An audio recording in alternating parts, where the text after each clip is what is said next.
Ganitong luto naman sa manok yung gawin mo, ay napakasarap at bagay na bagay nga rito sa panahon ngayon. Dahil nga medyo malamig at ang ating recipe, sinabaw ang manok, napakadaling lutuin at swak na swak sa budget nyo. Kaya tara, samahan nyo ako at lulutuin natin yan. Let's go! Mag-preheat lang tayo ng pan, tapos maglalagay rin tayo ng kaunting oil. Kapag mainit na, una natin igigisa itong luya. Lalabasin lang natin yung aroma niyan tapos igisa na natin yung sibuyas at bawang. Haluin lang natin hanggang sa tuluyang lumabas yung mga kaluluwa na ating sangkap. Kaya naman isusunod natin yung mga hiniwa nating kamatis. Sa pagluto ng kamatis, kailangan magkalasog-lasog yan. Parang ganito.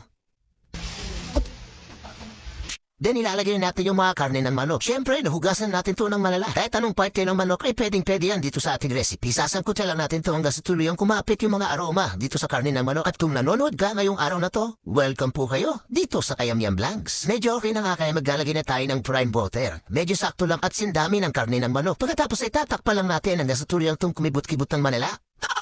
At kapag ganito na nga, ay tatanggalin natin dito yung mga impurities or scum. Isa rin po kasi ito sa cause na mabilis ng pagkasira ng ating pagkain. Then titiplahan na natin to ng ating patis. Maglalagay din ako ng 2 pirasong choknat ng manok para lumabas talaga yung tunay ng lasa ng manok. Kaya kung nanonood ka pa dyan, medyo luto na nga yung karne ng manok. Kaya ilalagay din natin itong mga hiniwa nating sayote. So hiniwa ko nga lang pala to ng ganito kalalaki. Hayaan lang natin hanggang sa ito'y maluto ng saktuhan lang. Then titikman mo lang kung sakto na ba sa ating panlasa. Medyo kulang pa ng konti yung lasa kaya mag-add tayo ng salt and ground black pepper. Pagkatapos nga ay haluin lang natin. Dito ko na rin ilalagay itong mga baggy beans. Kung napapasin nyo, hindi na natin ito hiniwa. Then maglalagay din ako ng 2 pirasong siling paniga. Susunod ka na itong mga dahon ng pechas. Maraming gulay nga. Mas lalong masarap yan. Mag-oras ka lang ng mga 2 hanggang 3 minuto. And finally, eto na nga, luto na.